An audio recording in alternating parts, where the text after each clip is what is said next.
Be me. 26 years old. Neat. For the past 3 years, living in mom's basement in suburban Ohio.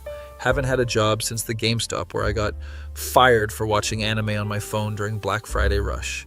Daily routine is wake up at 2 p.m., eat Hot Pockets, browse 4chan, goon to SFM animations of buff TF2 characters for 6 hours straight, play Overwatch until 4 a.m., sleep, repeat. Mom keeps asking when I'm gonna get my life together and maybe see a doctor about the voices. Voices aren't even that bad. They mostly just tell me that I'm destined for greatness and that society isn't ready for my genius. Pretty standard stuff, honestly. One day I'm in my usual goon cave setup, 3 monitors, RGB lights, crusty anime body pillow in the corner, half-empty Mountain Dew bottles forming a protective barrier around my gaming chair. Scrolling through Discord servers I've been banned from, reminiscing about the good old days when people appreciated my 47-page essay on why mercy from Overwatch is actually a metaphor for the divine feminine. Suddenly get a text from unknown number. Hey, I think we matched on Hinge a while back. Want to grab coffee?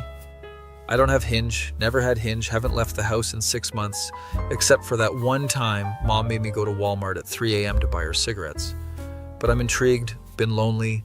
Last human interaction was arguing with a 14-year-old on Reddit about Evangelion fan theories. Text back, yeah, sure, when? She responds immediately, how about tomorrow at 2 p.m.? There's a Starbucks on Main Street. 2 p.m. is early as hell for me, but I agree because what else am I doing? Gooning can wait. Her name is apparently Sarah. She sends a selfie. She's cute, normal looking, probably like a 7 out of 10. Way out of my league, honestly. I send back a photo from 3 years ago when I had a job and showered regularly, strategic angles hiding the fact that I've gained 40 pounds and haven't cut my hair since 2021. Spend the next 24 hours in panic mode, take my first shower in 9 days, use mom's expensive shampoo, trim my neck beard into just a regular beard, find clothes that don't smell like a mixture of Doritos and depression. Mom sees me getting ready, almost cries, "Baby, are you going outside? Are you meeting someone?" Yeah, Mom, I have a date. It's not a big deal. Oh, thank God. I've been praying so hard. This is an answer to my prayers. Roll my eyes. Mom's been super religious since Dad left, always talking about signs from God and divine intervention. Bit cringe, honestly. Drive Mom's 2004 Honda Civic to Starbucks. Arrive exactly at 2 p.m. Sarah's already there. She looks even better in person. I'm immediately sweating. Sit down, try to act normal. Hands are shaking slightly. Voices are telling me she's an FBI agent sent to monitor my internet activity. So, remind me how we matched? She asks, sipping some complicated drink with like 5 modifiers. Oh yeah, Hinge, totally. I'm on there sometimes. I don't check it much because I'm super busy with work. What do you do? Shit, didn't prepare for this panic. I'm a freelance digital content creator and consultant for various online platforms and emerging media spaces. This is technically not a lie if you count shitposting and gooning as content creation. She seems impressed, starts talking about her job at some marketing firm. I'm nodding along, pretending to understand what quarterly projections means. Date is going okay. She's laughing at my jokes. I'm trying not to mention that I've memorized every line from every Filthy Frank video. Then she says something that makes my autism senses tingle. You know what's crazy? I almost didn't text you today. But then I was praying this morning and I felt like God was telling me to reach out. Oh no, she's religious. Abort mission. Religious girls don't date neets who goon to SFM porn. Oh, cool. Yeah, I'm like spiritual too, very in touch with the universe and stuff. She lights up. Really? Do you go to church? Not regularly, more of a personal relationship thing. Learned this phrase from Mom, useful for avoiding church invites. She starts talking about her faith, how important it is, how she's been praying for a godly man. Red flags everywhere, but she's hot, so I'm ignoring them. We exchange numbers properly, hug goodbye. She smells like vanilla and good life choices. I smell like Axe body spray applied over 3-day-old sweat. Drive home, feeling accomplished. I talk to a real woman for 45 minutes without mentioning hentai once. Personal record. Get home. Mom's waiting like an excited puppy. How did it go? Is she nice? Are you seeing her again? It went fine, Mom. Yeah, we might hang out again. Can you please stop asking questions? Go back to basement, boot up PC, immediate urge to celebrate by gooning to my favorite TF2 engineer X. Heavy animation. Resist urge, text Sarah instead. Had a great time today. Want to hang out again? She responds fast. Yes, I had a great time too. I felt like there was a real connection. We start texting every day. She sends me Bible verses sometimes. I Google what they mean and respond with some pseudo-intellectual interpretation. Voices are telling me this is all a simulation and Sarah isn't real. I tell them to shut up. I'm trying to have a normal relationship. Second date. She wants to go for a walk at a park. Walking is not my strong suit. Haven't exercised since high school PE, but I agree. We're walking around this lake. She's talking about nature and God's creation. I'm trying not to breathe too heavily. You know, I really feel like God brought us together, like this was meant to be. I'm thinking about the fact that she texted a wrong number and I just went with it. But sure, divine intervention, whatever. Yeah, totally. The universe works in mysterious ways. She grabs my hand. This is the first time I've held a girl's hand since middle school, trying to remember if my hand is sweaty. Definitely is. We sit on a bench. She's looking at me with these intense eyes. Can I tell you something personal? Sure.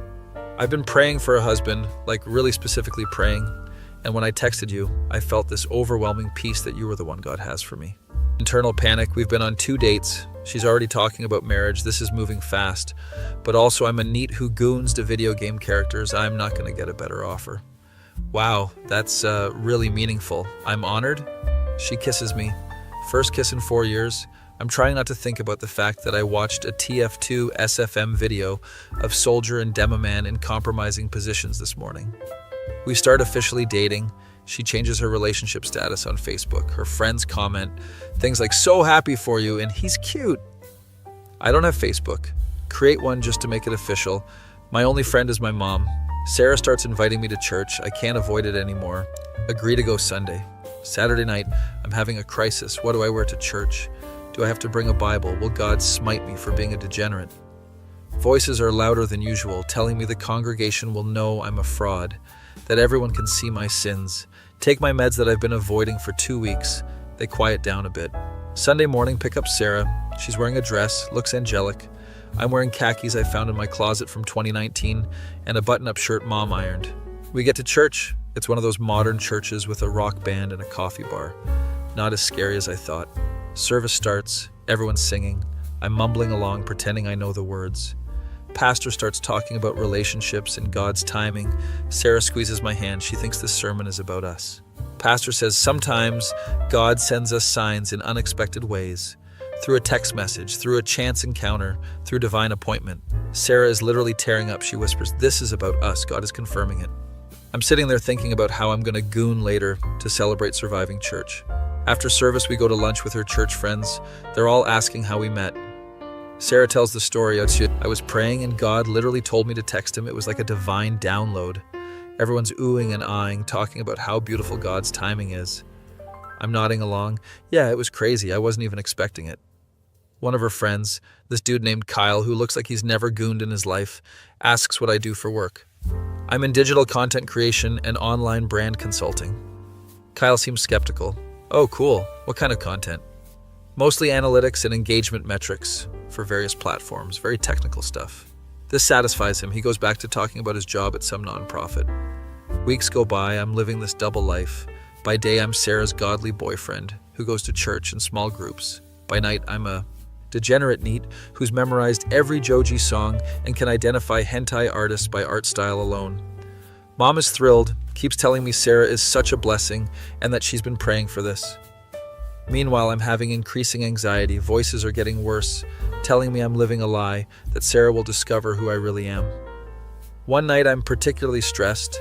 Sarah's talking about meeting her parents next weekend. I cope by gooning for 8 hours straight to increasingly weird SFM animations. Accidentally fall asleep at computer, wake up to my phone ringing at 11 a.m. It's Sarah. Good morning. Did I wake you? No, I've been up for hours just working on some projects. I'm literally looking at a paused video of TF2 Medic in a compromising situation on my screen. Great! So I was thinking we could go to this Christian conference together next month. It's about relationships and God's design for marriage. Marriage? She said marriage. We've been dating 2 months.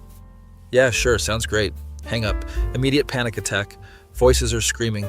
Take more meds than prescribed. They stop. Realize I need to tell someone about the situation. Can't tell Mom. Can't tell Sarah. Go on Reddit, make throwaway account, post in relationship advice. I'm a NEET pretending to be a functional adult to date a religious girl who thinks God sent her my number. What do? Responses are mostly "you're an asshole" and "tell her the truth," and "this is fake." One comment says, "Hey, fake it till you make it, bro. Get a job. Stop cooming. Become the person she thinks you are." This actually makes sense. Maybe I can use this relationship as motivation to fix my life. Spend the next week applying to jobs, first time in 3 years, mostly remote positions. Miraculously get an interview for a customer service position.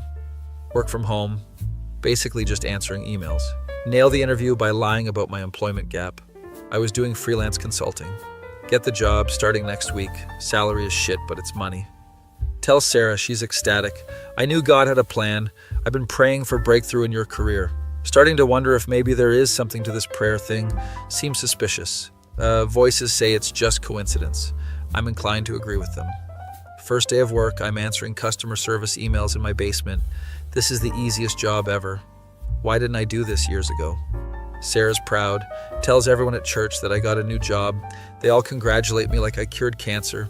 Things are going well for like 3 weeks. I'm working, dating Sarah, only gooning 2 hours a day instead of 6. Character development. Then Sarah wants to come over to my place. I've been avoiding this. She's never seen the basement. My roommate's been sick. Place is a mess. Let's just hang at your place. I really want to see where you live, though. I don't mind mess. She minds mess. I guarantee she minds the kind of mess I have. Spend an entire day cleaning, hide all anime figures, take down posters, remove the body pillow, spray like a whole can of Febreze. She comes over, Mom answers the door, immediately starts showing Sarah baby photos of me. Mom, please stop. Oh, honey, she should know what a cute baby you were. Sarah thinks it's adorable. I want to die. We go to the basement. I've transformed it into something almost acceptable. She seems impressed. This is actually really nice. Very cozy. She sits on my bed. I'm having heart palpitations. No girl has been on this bed except my mom changing the sheets.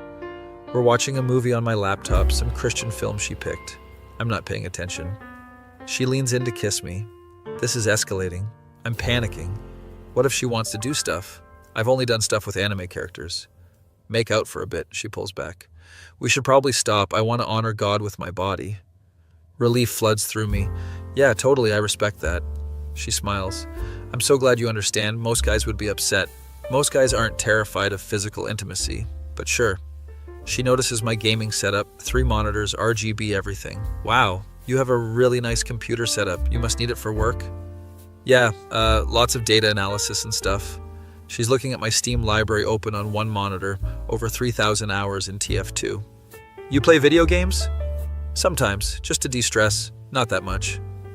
3,000 hours is not that much in gamer terms. This is technically true. She seems okay with it. We go back upstairs. She talks with Mom for like an hour. They're bonding. This is bad. Mom's telling her about my rough patch and how she's so glad I'm doing better. Sarah looks at me with these sympathetic eyes. Everyone goes through hard times. She doesn't know the half of it. The depths of degeneracy, the goon sessions, the voices. Months pass. I'm maintaining the facade, going to church, working my job, being a decent boyfriend. Cut my gooning down to once a day, usually late at night, after Sarah's asleep. Routine is important. Voices are more manageable with meds and structure. Turns out having a reason to live helps with mental health. Sarah's parents want to meet me. This is the final boss. If I can fool them, I can fool anyone. Drive to her hometown, 2 hours away. Nice suburban area. Her dad's a doctor. Mom's a teacher. They're actually successful, unlike my family. Dinner is formal. They're asking me questions. I'm giving rehearsed answers. So what are your intentions with our daughter? Intentions? I just wanted to not be lonely. Now I'm in deep. I care about Sarah very much. I want to support her and see where God leads our relationship. Nailed it. Christian parent approved answer. Dad seems satisfied. Mom loves me. Sarah's beaming. After dinner, Sarah and I are alone in the living room. They love you. My dad never likes anyone I date. Really? That's great. She's looking at me weird, intense. I need to tell you something. Oh no, she found my Reddit post. She knows about the gooning. It's over. I think you're the one I'm going to marry. Oh, that's somehow worse. Wow, I care about you too. I've been praying and every sign from God confirms it. The way we met, the timing, everything. The way we met was a wrong number text and me being desperate, but sure. Drive home that night, having existential crisis. Voices are loud, telling me I don't deserve this, that I'm living a lie. They're not wrong, but also shut up. I'm trying my best here. Call my only real friend, this guy named Marcus I know from online gaming. Haven't talked to him in months. Dude, where have you been? You haven't been on Discord. I got a girlfriend, been busy. No shit. How'd you manage that? Explain the whole situation. The wrong number, the religious stuff, the facade. Bro, you need to tell her the truth. This is going to explode eventually. What truth? That I used to goon 6 hours a day? That's not first date conversation.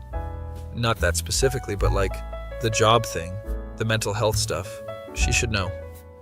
He's right, but I'm not ready. I'll tell her eventually, just not now. More months pass. We're at the 1-year mark. Sarah plans this whole anniversary thing.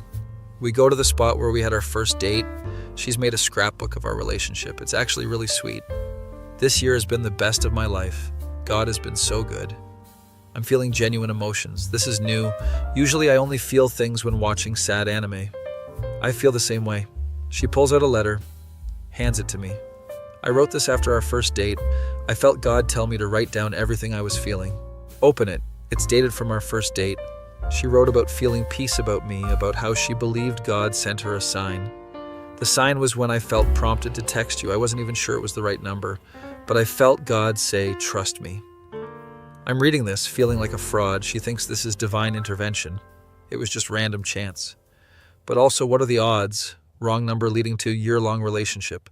Maybe there is something to it. Voices are saying it's all coincidence. Meds are saying voices are wrong. I don't know what to believe.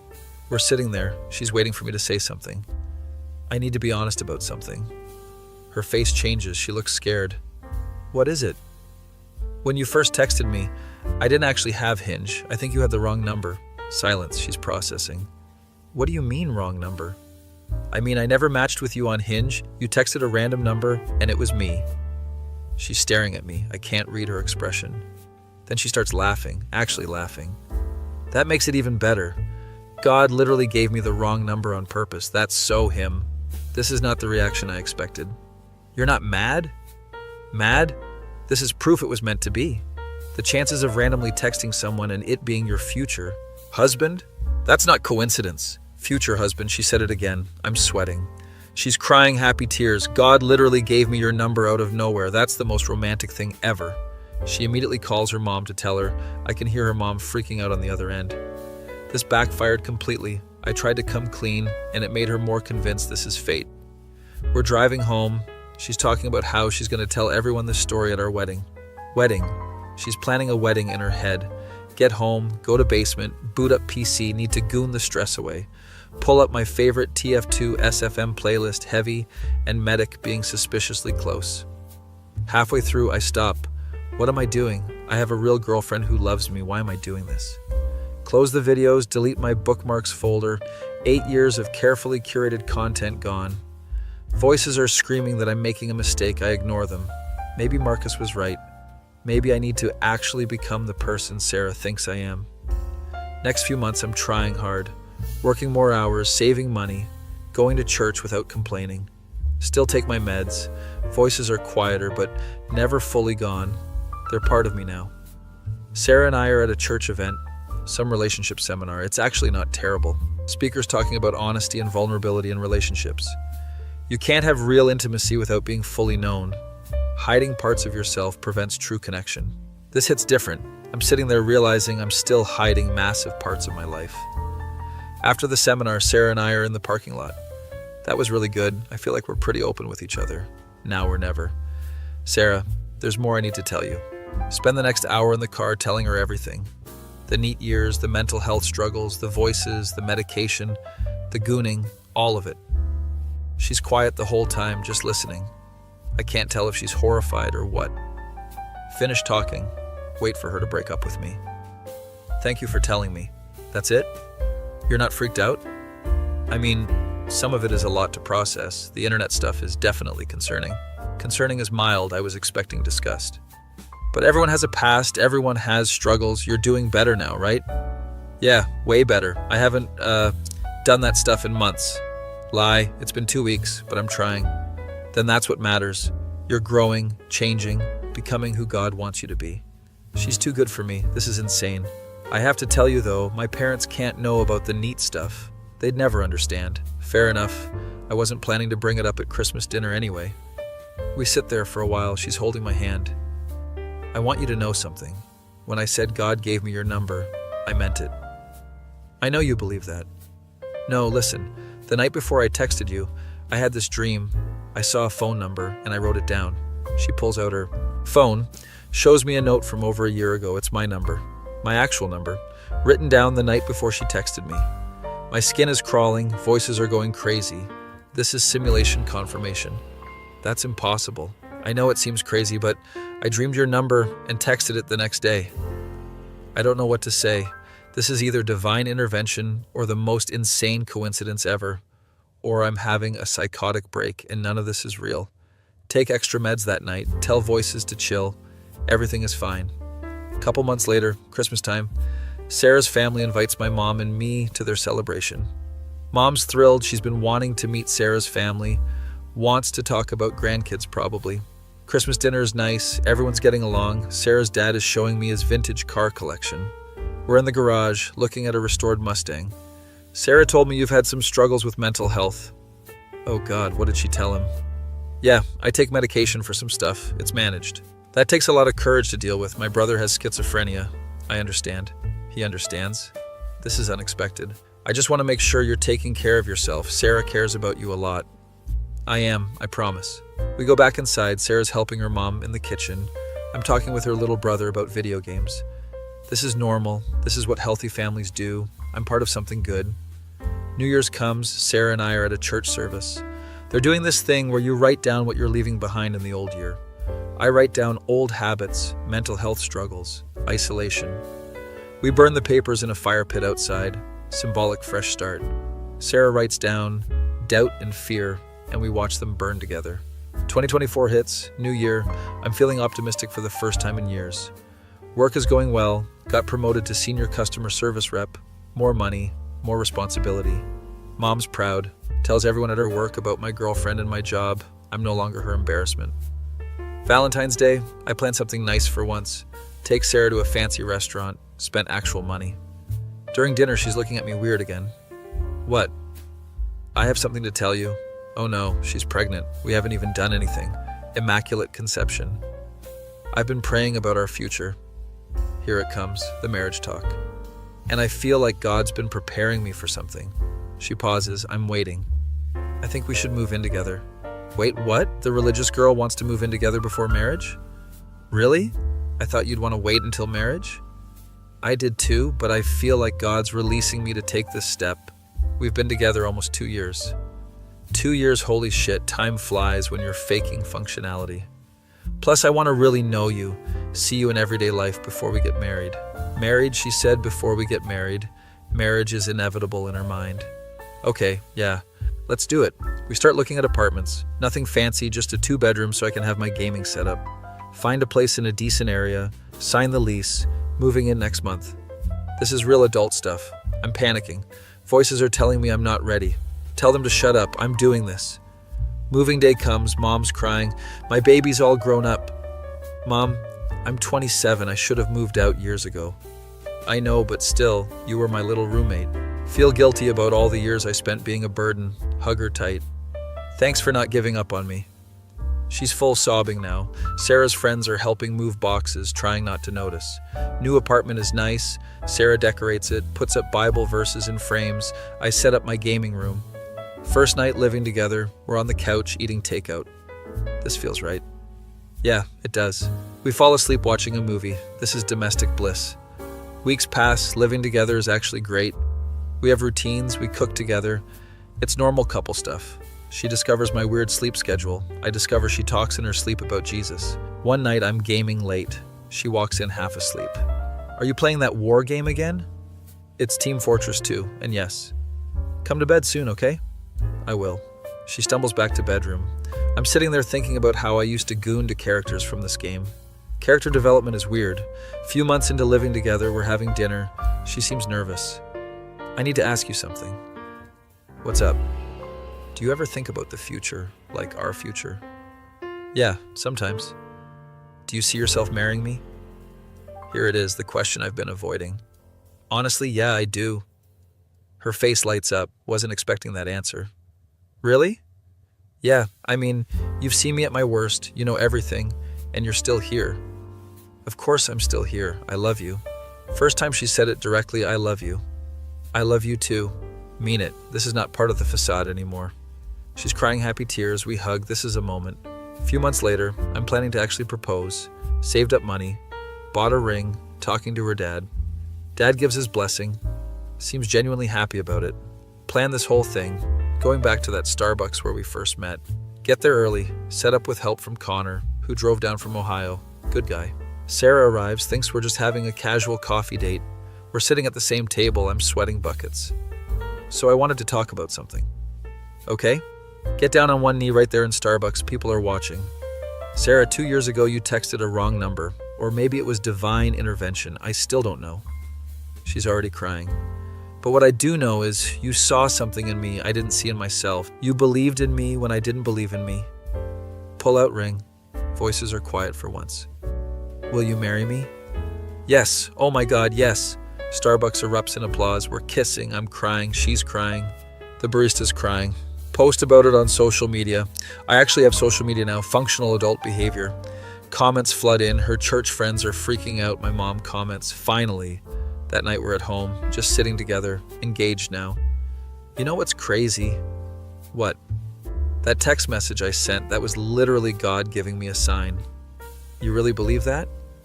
I know it sounds insane, but yeah, I dreamed your number, texted it randomly, found the love of my life. What if I told you I was a degenerate NEET who gooned to TF2 characters and heard voices? I'd say God specializes in redemption stories. Laugh. She's not wrong. My face when my ex-NEET ass accidentally catfished a religious girl through a wrong number text she thought was a sign from God, and she still married me after finding out I used to goon to SFM animations of buff TF2 characters. That feeling when you realize sometimes divine intervention looks like a mentally ill shut-in, getting a random text and choosing to show up, and maybe the real sign from God was the gooner we redeemed along the way.